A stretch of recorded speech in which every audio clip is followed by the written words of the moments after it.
Our journey is about to begin.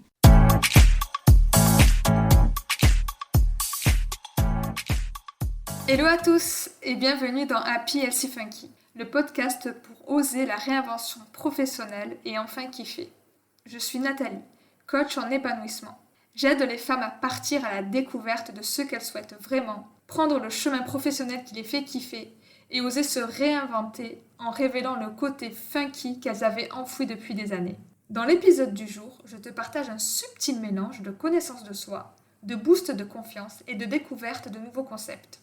Ici, on aborde de vrais sujets de vie, pour notre épanouissement professionnel et au-delà, pour nous, les femmes modernes, parfois débordées et souvent en quête de sens. Allez viens, je t'emmène avec moi.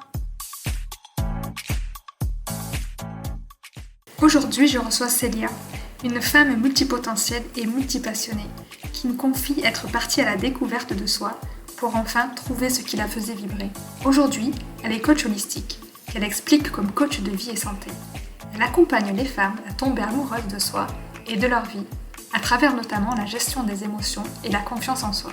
Elle nous raconte ses choix, son parcours et la manière dont aujourd'hui, elle kiffe la vie en propageant le bien-être. Elle nous livre d'ailleurs de précieux conseils dans cet épisode.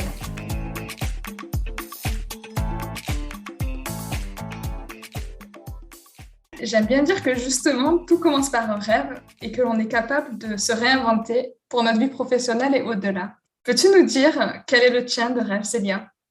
Oui, alors mon rêve, je crois que je peux le résumer en disant que cette bonne humeur que je ressens au fond de moi, que j'ai envie de transmettre aux autres, eh bien, j'ai envie que les autres aussi se disent que c'est possible d'avoir une vie où on se sent bien la majeure partie du temps, où on sent que malgré tous les challenges qu'on peut rencontrer dans la vie, on peut choisir de les aborder du mieux possible avec une énergie vraiment, tu vois, positive. Donc, voilà, c'est cette vision que je vois, la façon dont je vois les choses. Mon rêve, c'est de pouvoir la transmettre à un maximum de femmes et qu'elles se sentent, eh bien, maîtres, en fait, de leur vie. C'est beau, c'est rempli d'émotions et je pense que c'est très proche de ce que tu fais aujourd'hui, de qui tu es. Et du coup, peux-tu nous dire qui tu es et ce que tu fais aujourd'hui ? La façon dont je me définis le plus aujourd'hui, c'est une exploratrice des mondes intérieurs parce que, eh bien, c'est vraiment ça, c'est aller chercher au plus profond de soi, découvrir toutes ces terres inconnues et se rendre compte que on n'a pas à avoir peur d'aller découvrir cet inconnu parce que c'est ce qui va nous permettre d'être encore plus nous-mêmes. Donc, c'est vraiment ça le côté exploratrice. Et ce côté exploratrice, il est venu pas tout de suite parce que d'abord, je me souviens du jour où j'ai créé mon blog. C'était il y a 11 ans maintenant. Et puis, je me suis dit, bon, j'ai envie d'ouvrir un blog, je vais parler de mode. C'était ça au début. J'aimais beaucoup tout ce qui était outfit du jour, tu sais, ce genre de choses à l'époque. C'était un peu ça. Et puis, rapidement, en fait, je me suis rendu compte que mon blog, j'avais pas envie de juste parler de ça. C'était une façon de me découvrir moi-même, mais je l'avais pas compris encore à ce moment-là. Le fait de voir mon image, de me chercher au niveau de mon style vestimentaire, tu vois. Et en faisant ce blog, je me suis rendu compte que ça m'a ouverte à cette exploration de mes différents centres parce que je suis multipotentielle. Donc, j'ai beaucoup de passion, de centres d'intérêt, je suis curieuse. Et ça a été un support pour finalement me découvrir. Et de la mode, je suis passée à parler de cuisine, de voyage. Donc, le blog est devenu un blog à un moment donné plutôt lifestyle où je parlais de tout. Puis je l'ai recentré vraiment sur le voyage. Je me suis dit, bon, tu t'éparpilles un peu trop. Essaie de trouver un thème. Et je me suis rendu compte que je ne suis pas cette personne qui ne peut parler que d'un thème. Et c'est là que j'ai vraiment assumé ce côté multipotentiel. C'est OK, en fait. Il y en a qui sont à fond sur un thème, il y en a qui sont intéressés par plein de choses et il n'y a pas de problème avec ça. Qu'est-ce que je peux faire avec ça ? Je peux continuer encore à explorer tout ça. Donc, c'est vraiment ce côté exploratrice dans tous les aspects que ça ouvre. Et du voyage, donc vraiment le voyage dans le sens premier du terme, me rendant compte que je ne pouvais pas parler que de voyage, de destination, même si j'aime beaucoup. J'ai réouvert le blog ensuite à l'art culinaire, donc c'était le voyage par les sens, par les papilles. Et après, j'ai ouvert une catégorie voyage intérieur. Et c'est là que je me suis dit, ah ok, vraiment, je comprends que mon chemin, c'est de comprendre vraiment qui je suis, quels sont mes talents et comment je peux faire en sorte que ça puisse aider les autres. Et c'est de là que eh bien, je suis devenue coach après tout ce cheminement, toute cette exploration intérieure, où j'ai décidé de vraiment eh bien, aider les femmes qui étaient aussi à un croisé des chemins en se disant, ben voilà, où est-ce que j'en suis aujourd'hui? Je ne me retrouve pas dans des aspects de ma vie et j'ai envie de découvrir qui je suis pour vraiment m'autoriser à être cette personne-là et puis faire ce que je veux vraiment faire. Qu'est-ce qui fait vibrer mon cœur, tu vois? Voilà qui je suis. Et puis, ce que je fais, c'est vraiment d'accompagner maintenant les femmes à s'épanouir dans leur vie, à s'accepter elles-mêmes, parce que tout part de là. Donc, c'est vraiment rentrer dans un profond amour de soi pour s'autoriser à être soi-même et à faire ce qu'on aime. Quelle belle présentation et ça résonne beaucoup. Effectivement, aujourd'hui, tu t'évoques le fait que tu es coach holistique. Ça englobe beaucoup de choses. Est-ce que tu peux expliquer pour les personnes qui nous écoutent et qui entendent ce mot peut-être pour la première fois, ce que ça englobe en tout cas pour toi et les domaines sur lesquels tu agis aujourd'hui? Oui, oui, oui, ça n'a pas été facile de choisir un mot pour décrire mon activité, mais j'aime bien le terme holistique quand même, parce que aujourd'hui, c'est vrai que pour l'activité, je décris comme du coaching de vie et de santé holistique. Coaching de vie, c'est vraiment pour l'aspect, c'est ça, retour vers soi-même, l'acceptation de soi, l'amour de soi, l'image de soi. Le côté santé, c'est parce que j'accompagne beaucoup aussi dans le retour à la santé de façon naturelle. Hein.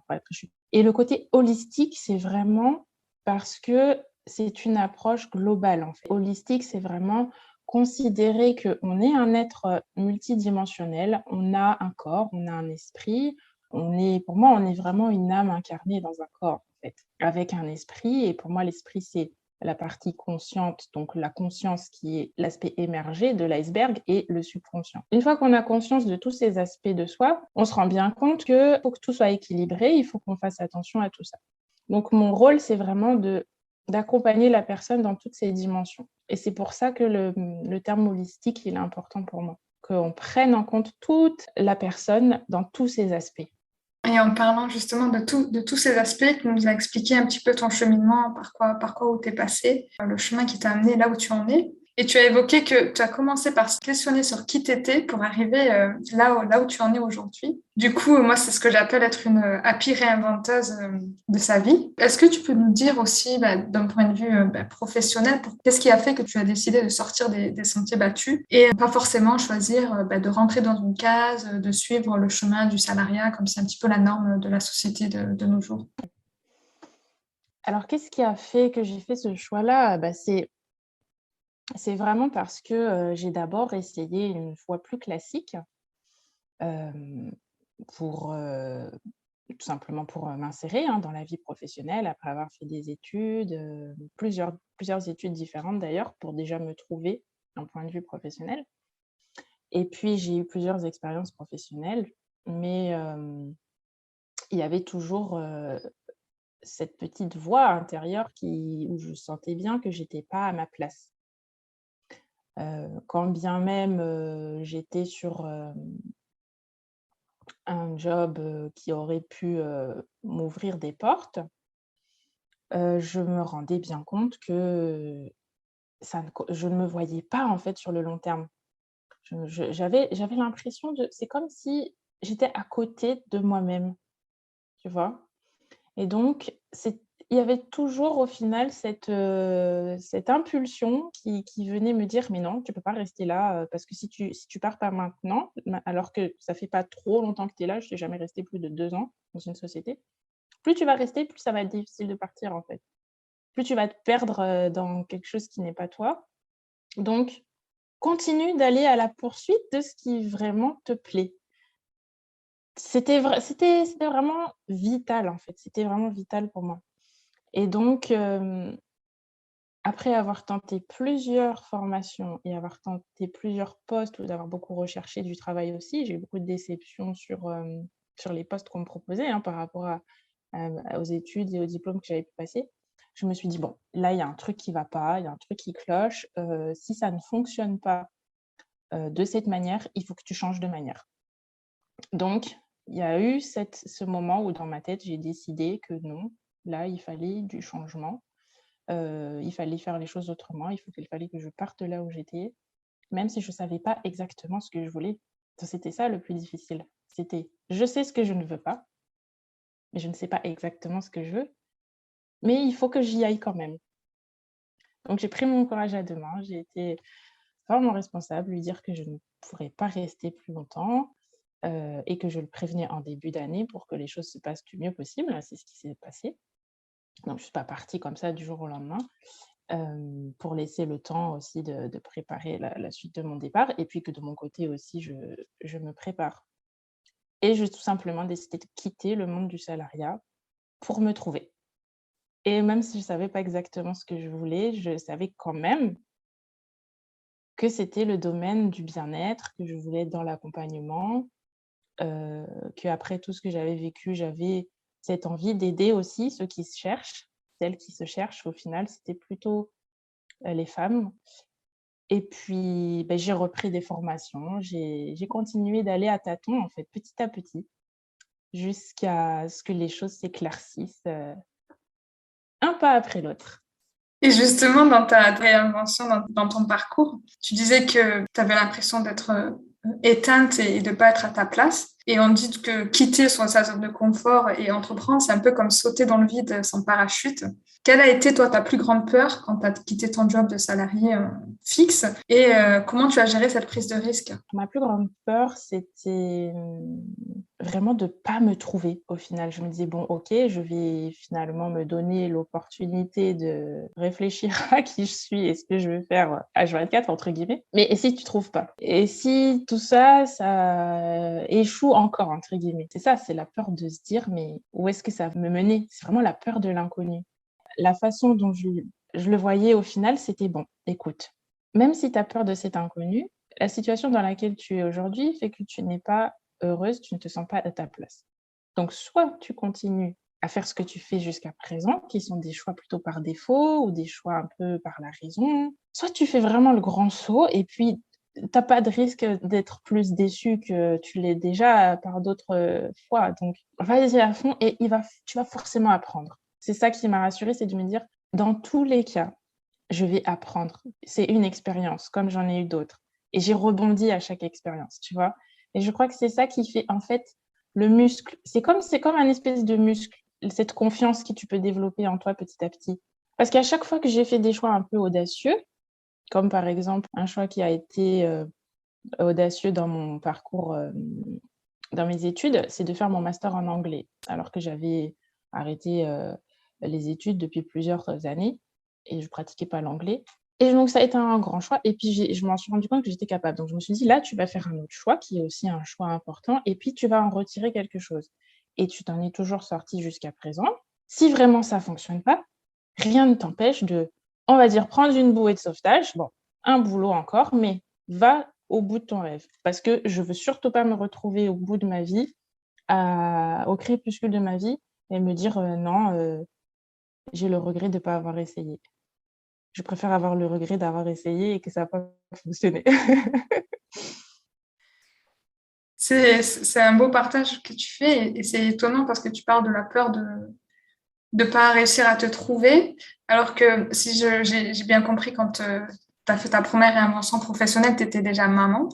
Et il y a beaucoup de mamans qui vont nous écouter et qui se sentent peut-être pas bien dans leur poste, etc. et qui ont souvent la peur financière d'avoir un enfant à charge, qu'elle soit seule ou accompagnée. C'est quand même une peur qui est très présente. Comment tu as géré, toi, cette partie de peur financière? Est-ce que ça a été là? Est-ce que tu as des astuces pour que ça ne soit pas là? Est-ce que tu peux partager? Oui, oui, oui, oui. La peur financière, c'est vraiment quelque chose que j'ai vécu plusieurs fois parce que j'ai déjà eu d'autres longues périodes de chômage. Et c'est vrai que se retrouver comme ça, à devoir faire attention à tout, à dépenser le moins possible, se dire, bon, on verra, on vivra des jours meilleurs, c'est pas facile.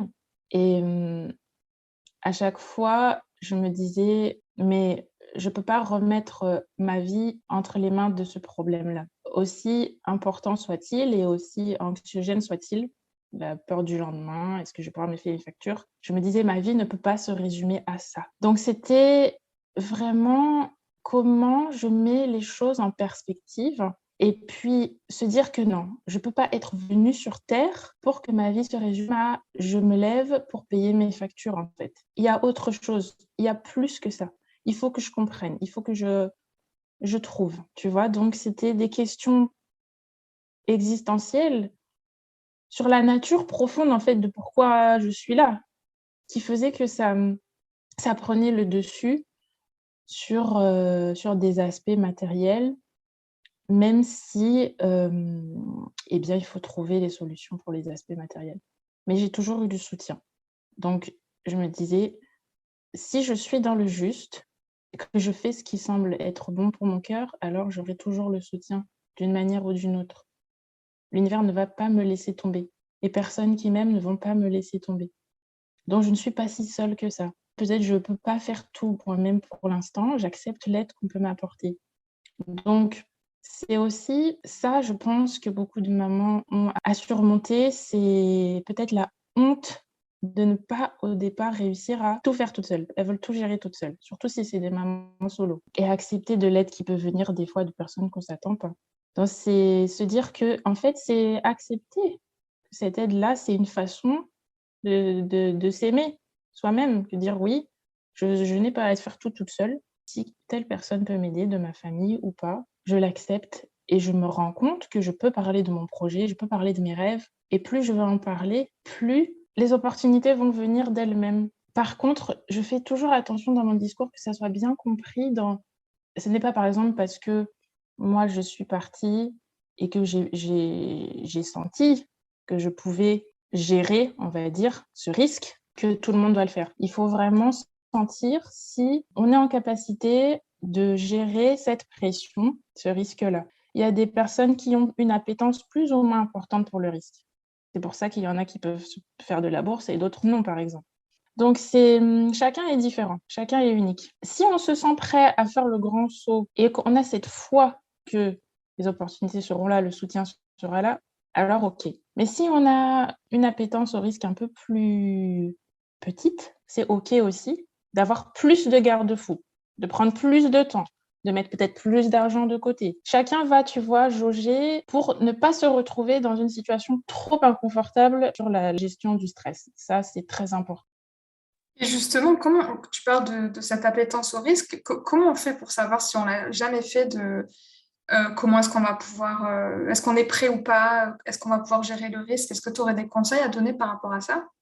Eh bien, je pense que ce qui peut vraiment aider au départ, c'est d'être plutôt dans le questionnement par rapport à son projet. Parce que plus le projet va s'éclaircir, plus, on va avoir de l'énergie qui va vraiment s'allumer en nous.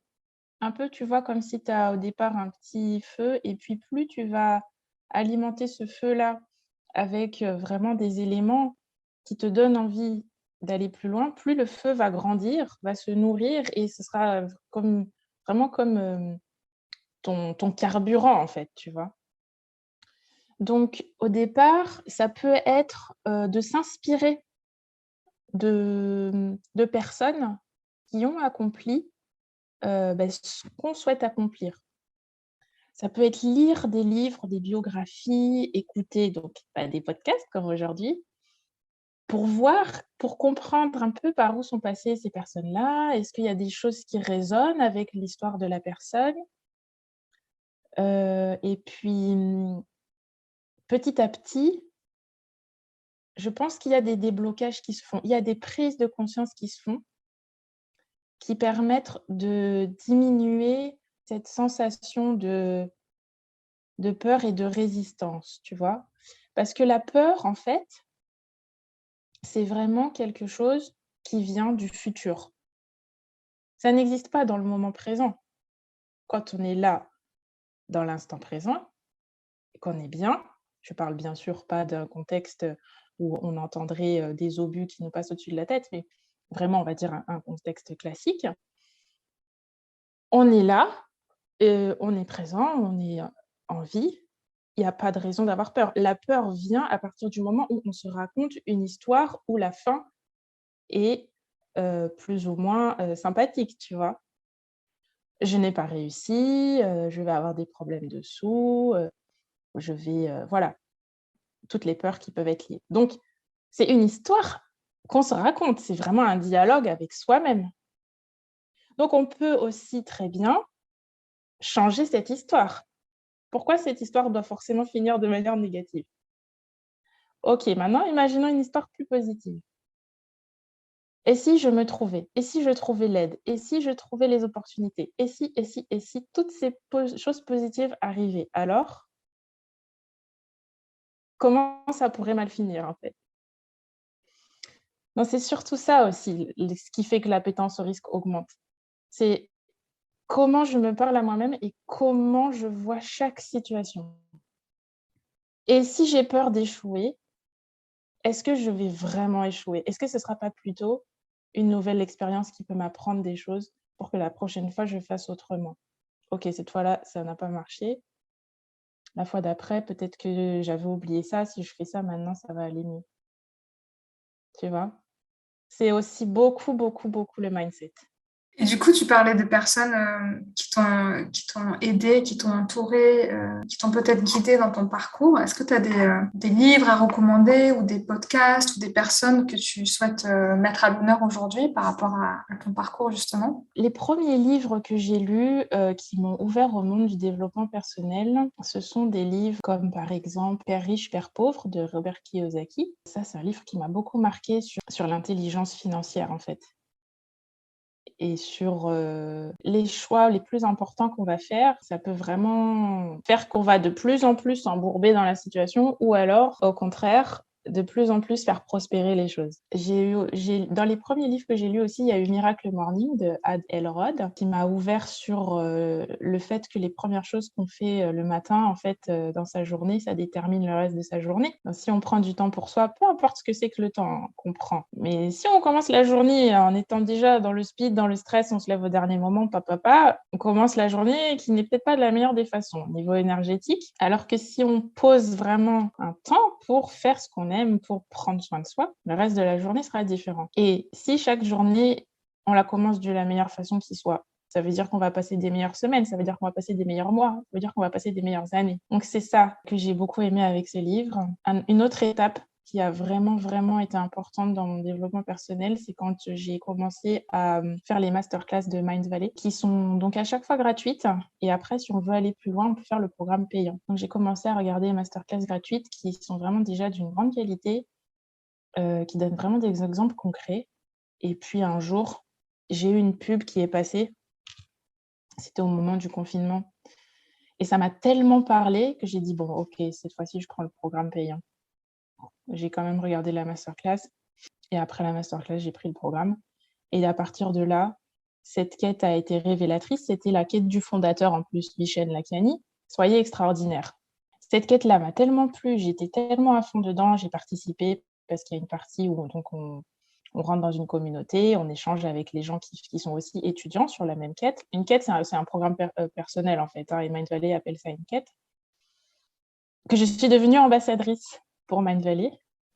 Et à partir de là, j'ai pu lâcher. J'ai fait plein de programmes de développement personnel avec Mind Valley. Donc ça peut être avec Mind Valley comme avec d'autres, hein, mais je recommande qu'en fait, à un moment donné, on va lire des livres et puis quand on va sentir que c'est le bon moment, on va commencer à investir en fait. À un moment donné, ça suit un peu l'évolution, tu vois? J'ai aussi beaucoup, beaucoup avant de franchir le pas d'investir vraiment de l'argent, j'ai beaucoup, beaucoup, beaucoup regardé de vidéos YouTube. En fait, je tapais des choses, tu vois, un peu comme tu taperais sur Google et je regardais les vidéos qui se présentaient. Des personnes qui m'intéressaient. Ça pouvait être des yogis, des Lilou Massé aussi, j'aime bien sa chaîne, ou des médiums. Il y avait la chaîne aussi de Julight et puis tout ça, ça m'a nourrie, ça m'a nourrie. J'ai écouté, j'ai écouté, j'ai écouté. Il y avait aussi Mezaël que j'ai beaucoup écouté. Donc c'est ça que je recommanderais, c'est que chaque personne va accrocher avec différentes personnes et ça sera les bonnes personnes à un moment donné à écouter. Donc vraiment quand on est dans le flou, parce que j'ai vraiment été dans le flou à une période, beh, c'est ça, c'est écouter, lire, vraiment être dans le recevoir. Même des discussions avec d'autres personnes, si l'entourage, poser des questions, voir la vision des gens. Après, tu vois si ça donne quelque chose ou pas, hein, parce que des fois, l'entourage, bon, ils peuvent être plutôt dans une vision négative s'ils sont pas trop tu vois, dans cette ouverture-là, sur la recherche de soi. Je dirais qu'il y a pas de recette miracle, mais dans tous les cas, avoir cette curiosité comme un enfant, d'aller explorer, c'est toujours ça, explorer, c'est des terres inconnues. J'aime beaucoup dire ça. Bienvenue en terre inconnue avec Célia. Parler justement de l'entourage. Tu faisais le pont entre voilà, des personnes qui t'inspirent et que j'ai l'impression que tu es allé chercher à l'extérieur de ton cercle, de ton entourage proche. Et quand on se reconvertit, quand on est en réinvention professionnelle, c'est vrai qu'on parle beaucoup de l'entourage qui peut-être ne comprend pas notre démarche. Comment t'as géré ça justement, toi? L'entourage aussi va projeter des peurs. Ça peut être les propres peurs de la personne parce qu'elle ne se verrait pas, par exemple, faire ce qu'on fait. Le fait de, par exemple, quitter son emploi, ça serait trop anxiogène pour elle, mais peut-être parce que voilà, elle n'est pas passée par toutes ces étapes de questionnement. Donc, c'est faire déjà la distinction que ce que l'entourage va penser, ça sera forcément par rapport à leur propre filtre, leurs propres peurs et qui vont venir poser sur ce projet-là. Donc, si on ne fait pas attention à ça, effectivement, ça va venir nourrir nos propres peurs déjà présentes. Donc, bien faire attention à se protéger de ces projections-là sur soi, sur notre personne pour que ça ne vienne pas nourrir nos propres peurs. C'est-à-dire que, ok, je comprends ce que tu me dis, je comprends tes inquiétudes. Ce sont tes peurs, en fait, à toi, que je ne partage pas forcément ou je n'ai pas besoin que tu viennes nourrir encore plus cela parce que je suis dans une démarche de me trouver ou d'avancer vers vraiment qui je suis. C'est important pour moi. Je pense qu'à partir du moment où les personnes comprennent à quel point notre démarche, c'est vraiment l'authenticité, c'est vraiment d'être soi-même, c'est de vivre sa vie, alors ils vont dire: «Ah oui, je comprends que c'est pas facile, donc bon, je te soutiens quand même», parce que si la personne elle t'aime, elle va dire: «Ah oui, là, c'est quand même beau ce que tu es en train de faire». Même si moi, je crois que j'aurais peut-être pas le courage de le faire, je peux qu'admirer le fait que tu le fasses. Donc je crois que c'est vraiment une question de communication, hein. Aujourd'hui, tu es coach et tu nous dis que ta vocation, c'est d'aider les femmes de manière holistique à se sentir mieux et plus épanouies. Et tu as une actualité aujourd'hui, notamment une actualité où tu parles de comment être heureuse. Est-ce que pour aider les auditrices, en sachant que ta masterclass, elle sera passée, tu peux nous donner un, deux ou trois Mmh. conseils de comment être heureuse dans sa vie, quelle que soit, on va dire, qu'elle soit épanouie ou pas dans leur job actuellement, qu'elle traverse quelque chose peut-être d'éprouvant Mmh. pour elle? Qu'est-ce qu'elle pourrait mettre en place? C'est la gratitude. C'est le fait d'être reconnaissante pour tout ce qu'il y a déjà dans notre vie et que, on est reconnaissant de tout ça. Qu'est-ce qui, aujourd'hui, en cet instant présent, fait que je me sens reconnaissante? Et c'est lister ça. Et plus on le fait, plus on se sent béni, en fait. Donc, ça peut commencer par se dire, bon, si j'ai pas l'habitude, je vais le faire, par exemple, tous les soirs en me couchant. Qu'est-ce que j'ai le plus apprécié dans ma journée? Ou si c'était vraiment une journée compliquée, qu'est-ce que j'apprécie le plus dans ma vie? Et en se couchant comme ça sur une note positive, ça accompagne le sommeil pour avoir un bon sommeil réparateur plutôt que d'être dans des pensées de problèmes. Et donc de se réveiller le lendemain de bonne humeur. Première chose. Et plus j'ai pratiqué ça d'ailleurs, plus je me suis rendu compte qu'il y a des moments, donc quand je vivais vraiment quelque chose de très chouette, eh bien, j'étais en mesure de me dire: «Waouh, je suis en train de vivre un super moment». Alors qu'avant, je ne réalisais pas ça. Mais le fait d'avoir commencé à me lister des choses de: «Je suis reconnaissante pour ci, pour ça», je finis par, être reconnaissante en même temps que je vis la chose. Donc ça va développer ce bonheur dans l'instant présent. Parce que tu seras plus en train de te dire: «Je suis heureuse parce que ceci s'est passé dans le passé», justement. Je suis heureuse parce que ceci est en train de se passer dans le présent. Donc la gratitude et le deuxième élément dont je suis en train de parler, plus je suis dans l'instant présent, au lieu de me préoccuper du futur potentiellement compliqué ou du passé qui ne me définit pas, parce que ce qui est passé et ça m'a appris des choses. Donc rester dans mon présent et qu'est-ce que je peux faire dans ce présent-là? Profiter. Donc ça, c'est le deuxième point, l'instant présent. Et d'ailleurs, j'ai beaucoup aimé le livre Le moment présent. Et puis le troisième conseil que je pourrais donner, c'est d'apprendre à se pardonner. Parce qu'on a tendance à être pas très bienveillante envers soi-même. On est toujours plus facilement bienveillant envers les autres, mais quand il s'agit de nous-mêmes, on est toujours dans la critique, dans le jugement. J'aurais pu faire comme ci, comme ça, et voilà. Donc c'est apprendre à être sa meilleure amie et se pardonner. Mais les choix qu'on fait pour soi-même, en général, l'intention de départ, c'est quand même pas de se faire du mal. Au départ, si on fait ce choix-là, c'est l'ego qui veut nous protéger, peut-être. Donc, c'est pour soit diminuer la souffrance, soit pour trouver du bonheur.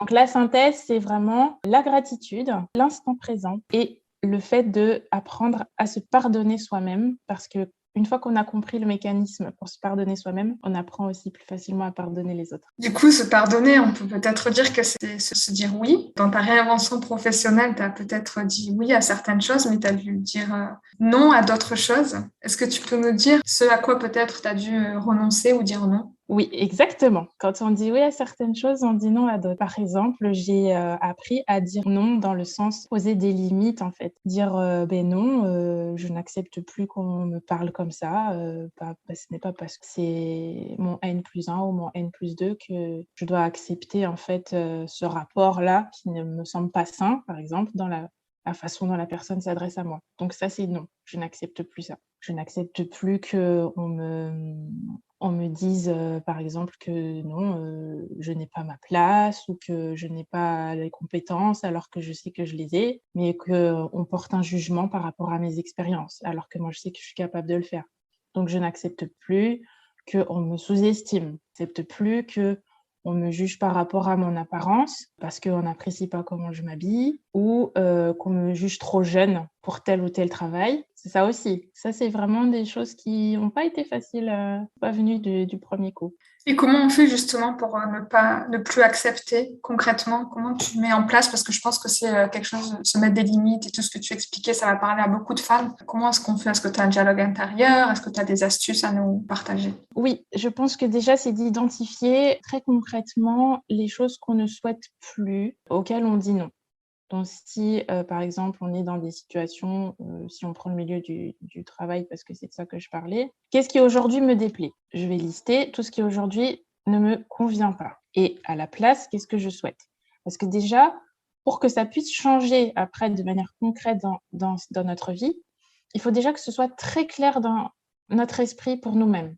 C'est toujours ça qu'il faut faire. Une fois qu'on est au clair, le fait d'être au clair avec ça et de se dire « Ok, moi maintenant, je décide que c'est comme ça qu'on me traite, comme ça que moi, je me traite d'abord, donc les autres aussi, j'en attends la même chose. » Donc, si on attend des autres qui se comportent comme ça avec nous, il y a quelque chose qui se passe au niveau énergétique et dans notre façon de nous comporter, même si c'est subtil et que ça ne se voit pas tout de suite et que les choses ne vont peut-être pas changer du jour au lendemain. Donc, ça peut passer par des affirmations, si on a besoin de reprogrammer un peu son subconscient pour se dire je suis une femme, je suis fière de mes talents, je suis fière de ceci, je suis fière de cela. C'est vraiment des affirmations positives qui peuvent aider. Et la visualisation aussi, ça peut beaucoup aider. Visualiser la personne que l'on souhaite être, avec déjà toutes ces qualités que l'on souhaite développer. Ça peut beaucoup aider parce que là encore aussi, le cerveau, le fait de lui faire visualiser cela, il ne distingue pas si c'est une image mentale de si c'est la réalité. Donc plus on utilise la visualisation, plus c'est une réalité dans notre vie. Donc ça peut vraiment être des outils intéressants. Merci pour ces conseils.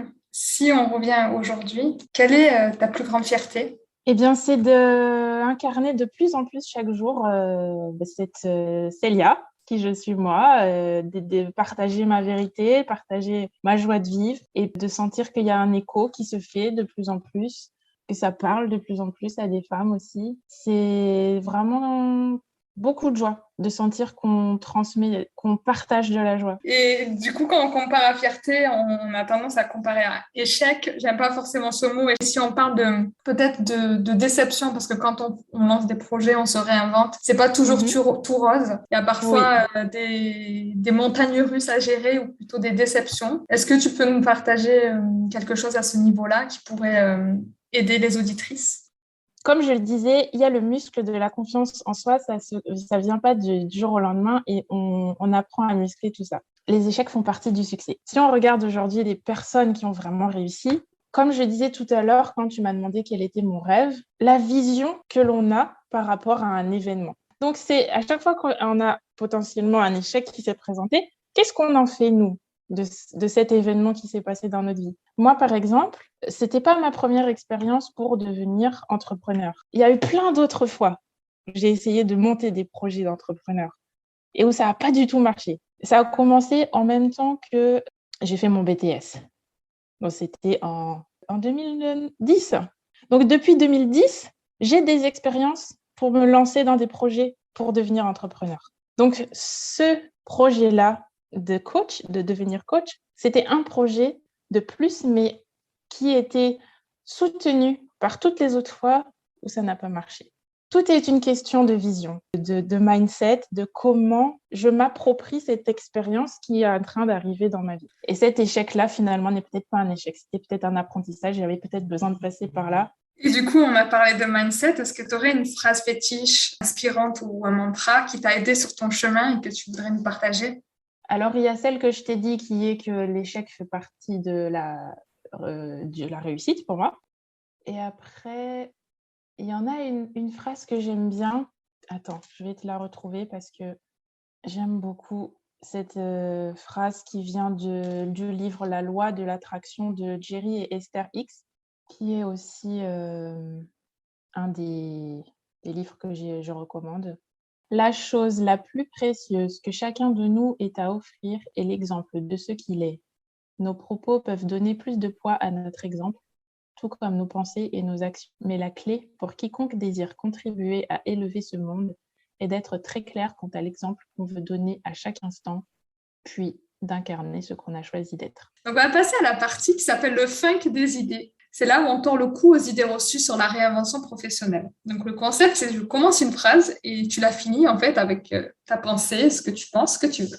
Avant de me lancer, j'aurais jamais pensé que l'entrepreneuriat allait me demander d'autant encore aller chercher en moi des zones que je n'avais pas explorées. Ma plus grande peur, c'était de ne pas me trouver. J'ai mis longtemps à me décider, mais je l'ai fait. J'ai tout gagné. Même si je suis une femme, maman super occupée, je prends du temps pour moi quand je fais ma routine matinale. Ah, cool! Justement, ce podcast s'appelle Happy Healthy Funky, ose la réinvention professionnelle pour enfin kiffer. Est-ce qu'il y a quelque chose qui te rend happy en ce moment? C'est les partages que je fais.